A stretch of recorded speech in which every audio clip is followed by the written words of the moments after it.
Bonjour à tous et bienvenue dans cette vidéo d'introduction à la programmation informatique. Voilà, moi je me présente, je suis Wilfried Boenda et vous me trouvez sur le site www.wilfriedboenda.com. Je suis un ingénieur en informatique et ma passion c'est de transmettre les connaissances que j'ai déjà en informatique. Donc on va commencer rapidement.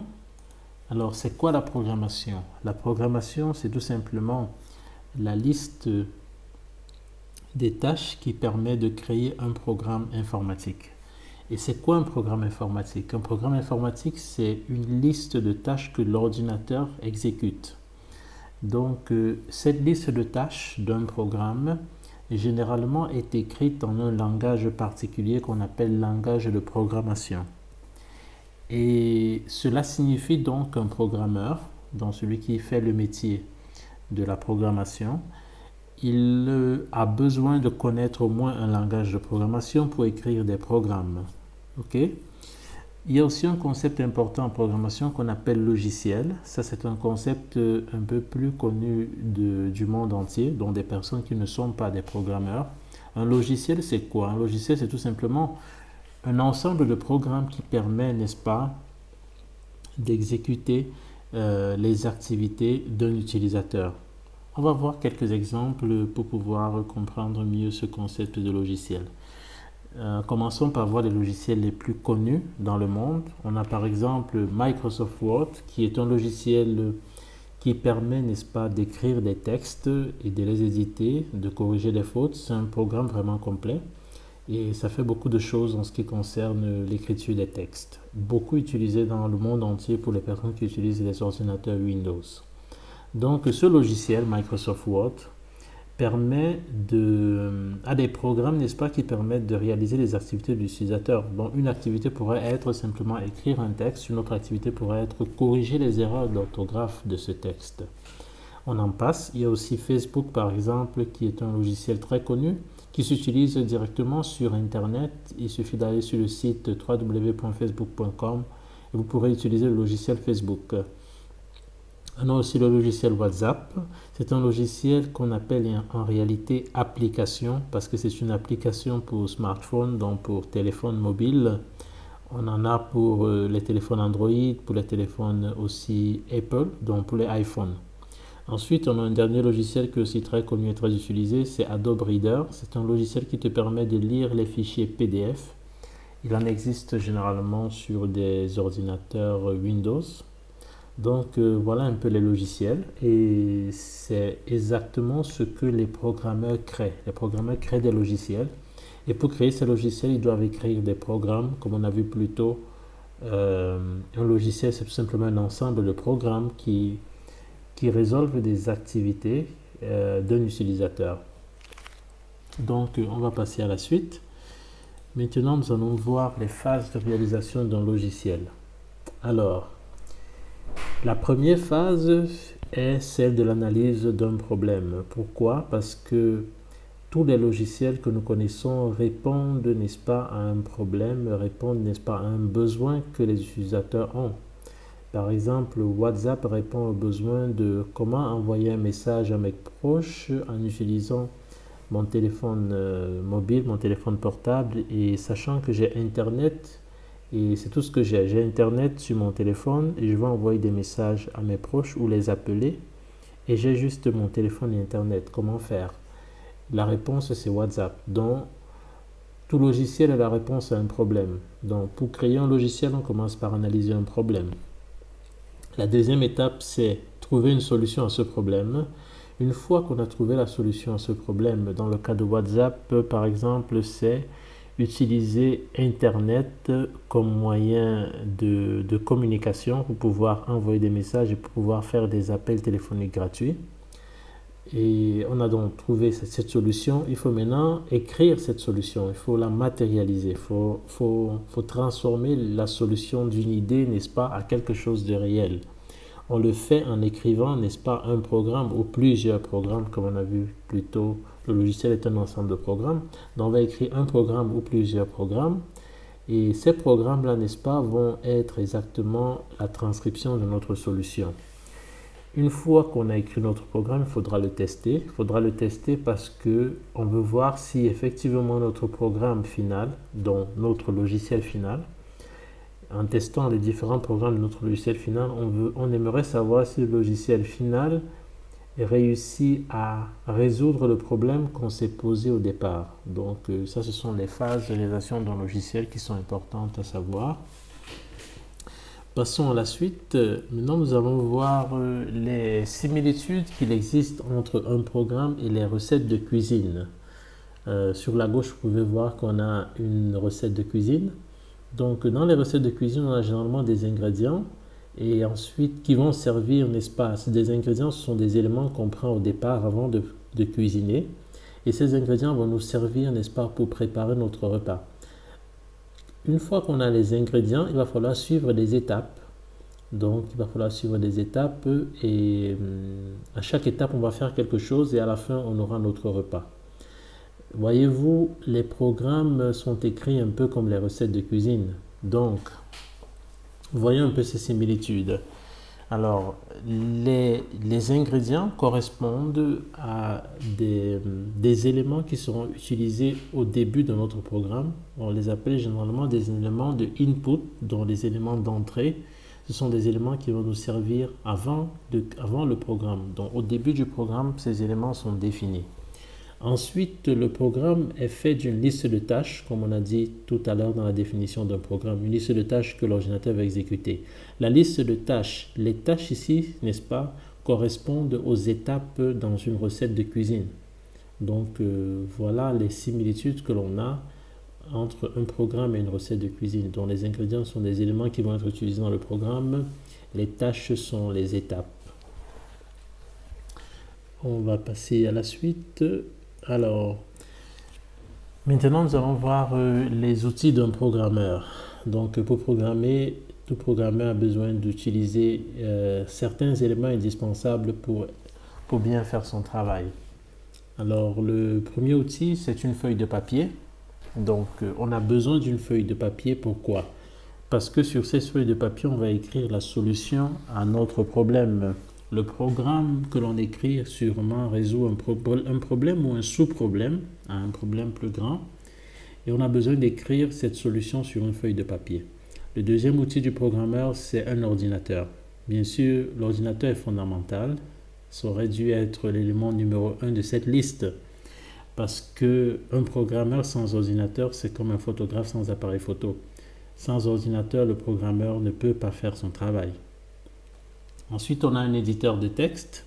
Un éditeur de texte, c'est tout simplement un logiciel qui va nous permettre d'écrire en utilisant le langage de programmation que l'on connaît, le programme, dont la liste des tâches. Ensuite, on a besoin d'un compilateur. C'est quoi un compilateur?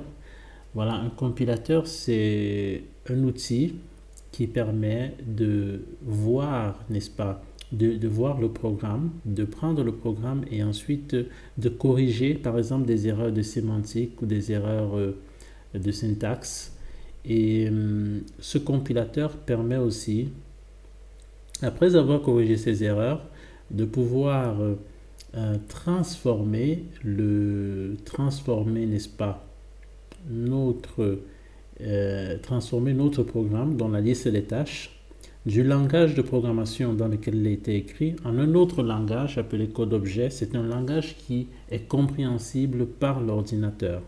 Donc le langage de programmation compréhensible par l'homme, le langage machine compréhensible par l'ordinateur. Donc ça, c'est le rôle du compilateur. Ensuite, on a l'éditeur de liens. L'éditeur de liens, qu'est-ce qu'il fait? Il prend un ou plusieurs programmes qui ont déjà été transformés en code machine, en code objet. Il les prend tous, il les lie ensemble et il les transforme en un nouveau fichier appelé fichier exécutable. Là, c'est notre programme final ou notre logiciel. C'est ce fichier qui va donc permettre de tester notre programme à la fin. Donc, fichier exécutable, c'est le programme final. Ensuite, on a ce qu'on appelle un débogueur. C'est quoi un débogueur? Un débogueur, c'est un outil qui permet, n'est-ce pas, de mener des enquêtes, de déboguer, comme on le dit en informatique, de mener des enquêtes pour chercher des erreurs, pour chercher des anomalies dans un programme. Parce que très souvent, lorsqu'on écrit un programme, parfois il y a des erreurs. Parfois, ça ne fait pas exactement ce qu'on veut. Donc, il faut le déboguer. En déboguant, il existe deux techniques de débogage très connues.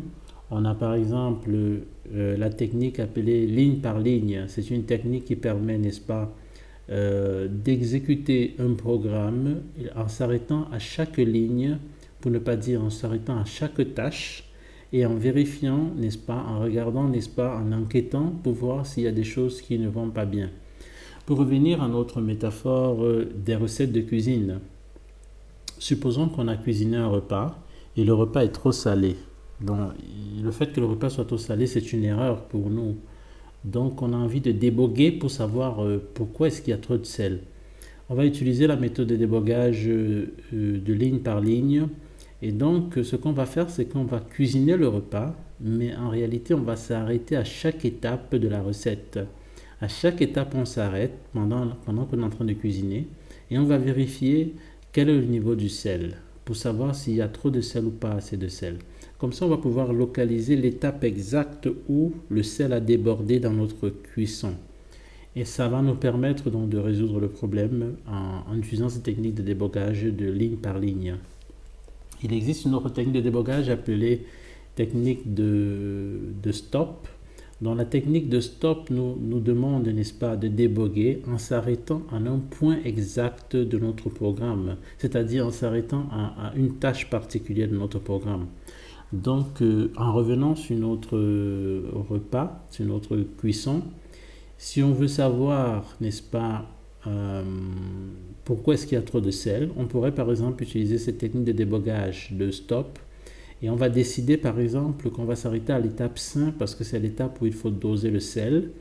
Et on va donc exécuter le programme, c'est-à-dire on va cuisiner notre repas jusqu'à l'étape 5 et ensuite on va regarder la quantité de sel qu'on dose pour essayer de voir si c'est à ce moment-là que le sel a débordé. Donc c'est un peu comme ça que fonctionne un débogueur. Ensuite, on a un dernier élément, c'est ce qu'on appelle un environnement de développement. Ça, c'est le dernier outil du programmeur. Donc, un environnement de développement, c'est tout simplement un logiciel qui va permettre à un programmeur d'être plus efficace. Ce logiciel contient des outils, n'est-ce pas, qui vont aider le programmeur dans son développement informatique. Alors, les outils contenus dans l'environnement de développement sont les outils déjà cités plus haut. Donc, généralement, un environnement de développement contient des outils comme un éditeur de texte pour écrire le programme. Il contient des outils comme un compilateur. Il contient des outils comme un éditeur de liens. Et pratiquement, en cliquant sur un bouton dans l'environnement de développement, le logiciel va déclencher le compilateur ou l'éditeur de liens. Et on a aussi des boutons qui vont permettre de déboguer un programme. Donc, l'environnement de développement est l'outil qui est l'outil le plus important parce qu'en fait, il a tout qui est intégré dans un seul logiciel. Donc, généralement, les programmeurs, ce qu'ils font, c'est qu'ils utilisent un environnement de développement parce qu'en fait, c'est un outil qui a tous les autres outils à l'intérieur. Donc, c'est un peu comme un couteau suisse. Donc, voilà pour les outils du programmeur. On va passer à la suite. On va maintenant voir un peu de terminologie informatique parce qu'on a déjà vu beaucoup de choses intéressantes. Il faudrait qu'on s'arrête un instant et qu'on essaye de définir certains termes récurrents en informatique. Donc, c'est quoi une instruction? Une instruction, c'est tout simplement une tâche qui se trouve à l'intérieur d'un programme. Donc, comme on a défini tout à l'heure, le programme est une liste de tâches que l'ordinateur exécute. Chaque tâche en réalité s'appelle une instruction. Chaque tâche est appelée une instruction. Voilà. C'est quoi un code objet ou langage machine? Un code objet ou langage machine, c'est tout simplement un langage que l'ordinateur peut comprendre. Ce qui est différent du langage de programmation, qui est un langage que l'humain peut comprendre. Voilà. C'est quoi une variable? Alors, une variable, c'est tout simplement un élément qui va être utilisé dans les instructions, qui va être utilisé dans le programme. Donc, les variables, c'est un peu, ce sont les plus petits éléments en fait du programme. Donc, une instruction, par exemple, va utiliser des variables. Voilà. C'est quoi l'input? L'input, ce sont des choses qu'on met au début d'un programme. Ce sont des choses qu'on met au début d'un programme. Ce sont des objets, des variables généralement. On les appelle en réalité des variables de input. Donc, les variables de input, ce sont des variables, des éléments qu'on va mettre au début du programme pour être utilisés. Donc, pour prendre l'exemple avec les recettes de cuisine, les ingrédients, par exemple, sont des variables de input de notre recette de cuisine parce que on va prendre ces éléments, on va prendre ces ingrédients et on va les mettre au début de notre recette. Ils vont être utilisés pendant les étapes de la cuisson pour pouvoir, n'est-ce pas, préparer notre repas. Donc les inputs, ce sont des éléments qu'on met au début du programme qui vont être utilisés dans le programme. C'est quoi les outputs? Les outputs qui sont aussi des variables, ce sont, n'est-ce pas, les éléments qu'on retrouve à la fin du programme parce que le programme va produire un résultat. Ce résultat est appelé output. Si on revient, n'est-ce pas, à notre recette de cuisine, l'output de la recette de cuisine, c'est le repas qu'on va manger. Voilà. Donc, on va maintenant passer à la suite. On arrive enfin au langage de programmation. Voilà. Donc, comme nous le savons, les langages de programmation, c'est quoi? Ce sont des langages qui sont compréhensibles par l'humain, qui permettent, n'est-ce pas, d'écrire des programmes. Il y a beaucoup de langages de programmation, ça dépend, n'est-ce pas, du genre de programme qu'on veut écrire. On va voir un peu les langages les plus connus ou les plus utilisés. Il y en a beaucoup, il y en a plus que ça. J'ai juste voulu citer certains exemples bien connus. On a par exemple le Java, on a le PHP, on a le Python, ou pour ne pas dire Python en anglais. On a le JavaScript et on a le C#. Donc voilà par exemple quelques langages de programmation qui sont utilisés, qui sont très utilisés aujourd'hui pour créer des logiciels. Bon, maintenant on va essayer d'entrer dans les détails, n'est-ce pas? On va entrer dans les détails, on va aller encore en profondeur dans la programmation informatique. On va voir les différents types de langages de programmation. Il y en a deux types. Bon, en fait, on va voir les deux principaux types, les compilés et les interprétés. Il y en a d'autres, mais ce n'est pas important de voir ça dans l'introduction. On va se concentrer, n'est-ce pas, sur les plus connus. Ce sont les langages compilés et les langages interprétés. Alors, c'est quoi un langage compilé? Un langage compilé, on a vu compilateur tout à l'heure. Un langage compilé, c'est un langage que, avant d'être exécuté, donc si j'écris un programme avec un langage compilé, avant d'exécuter mon programme, il va falloir que mon programme soit compilé. Donc, mon programme sera transformé du langage de programmation que j'ai utilisé pour l'écrire jusqu'au langage, n'est-ce pas, appelé langage machine ou code objet, qui est un langage compréhensible par la machine. Et par la suite, il y aura un éditeur de liens qui va le prendre et le transformer en un fichier exécutable que je pourrai utiliser pour tester mon programme. Donc ça, c'est un langage compilé. Un langage qu'à chaque fois que j'écris le programme, il va toujours être transformé en un langage compréhensible par la machine. Ensuite, on a les langages interprétés. Les langages interprétés, qu'est-ce qui se passe? Lorsque j'écris mon programme dans ce langage-là, lorsqu'il va être exécuté pour être testé, il n'y aura pas un intermédiaire, il n'y aura pas une transformation intermédiaire. Donc, l'ordinateur va directement interpréter le langage que j'ai écrit et il va exécuter les tâches qui sont à l'intérieur de mon programme directement. Il n'y aura pas de transformation intermédiaire. Donc, on pourrait par exemple dire que les langages interprétés seront les programmes écrits en langage interprété vont être très rapides. Pour les tester, ce sera très rapide parce qu'il n'y aura pas de transformation intermédiaire. Donc ça, ce sont les types de langages de programmation. On va passer à la suite. On va voir ce qu'on appelle les paradigmes ou les types de programmation parce qu'il existe plusieurs types de programmation, plusieurs manières de programmer. Voilà. Donc on va commencer par la première, c'est la programmation procédurale. Donc la programmation procédurale, c'est une manière de programmer où le programmeur, n'est-ce pas, va instruire l'ordinateur, n'est-ce pas, en regroupant les tâches que l'ordinateur va exécuter en procédure. Donc, quand tu écris en langage procédural, ton programme, en fait, c'est un ensemble de procédures. Mais c'est quoi une procédure? Une procédure, c'est simplement une liste de tâches que l'ordinateur va effectuer. Et ces tâches ont en commun, n'est-ce pas, une certaine logique. Donc, tu vas par exemple créer une liste de tâches qui regroupées ont un sens logique.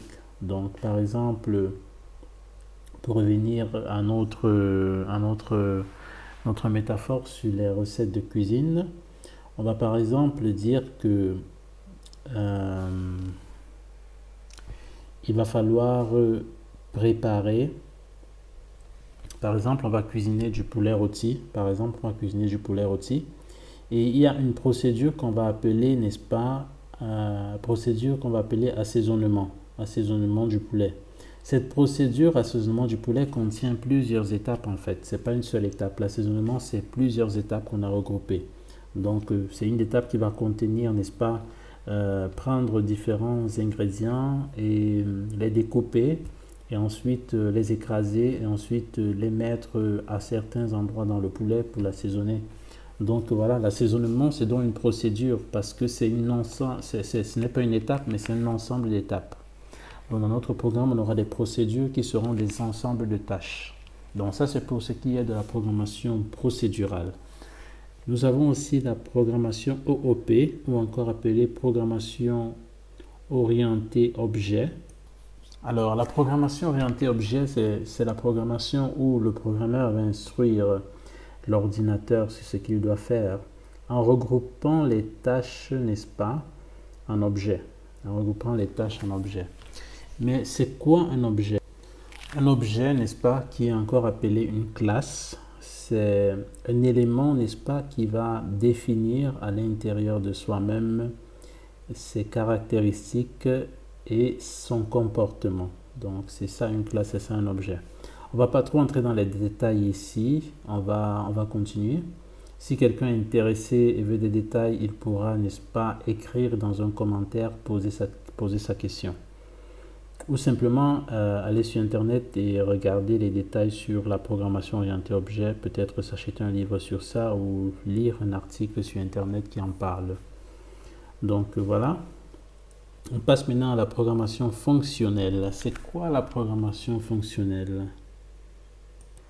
La programmation fonctionnelle, n'est-ce pas, est une programmation où le programmeur va déclarer le résultat du programme comme étant la valeur, n'est-ce pas, de l'élaboration des fonctions mathématiques.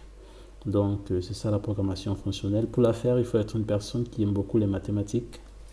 Voilà. Ensuite, on a la programmation événementielle. La programmation événementielle est une programmation où la direction du programme, n'est-ce pas, est donnée par des actions qui viennent par exemple de l'utilisateur. Ça peut être un clic de souris, ça peut être un utilisateur qui appuie sur un bouton sur le clavier. Ça peut être aussi des actions qui viennent des senseurs, donc qui viennent de certains appareils.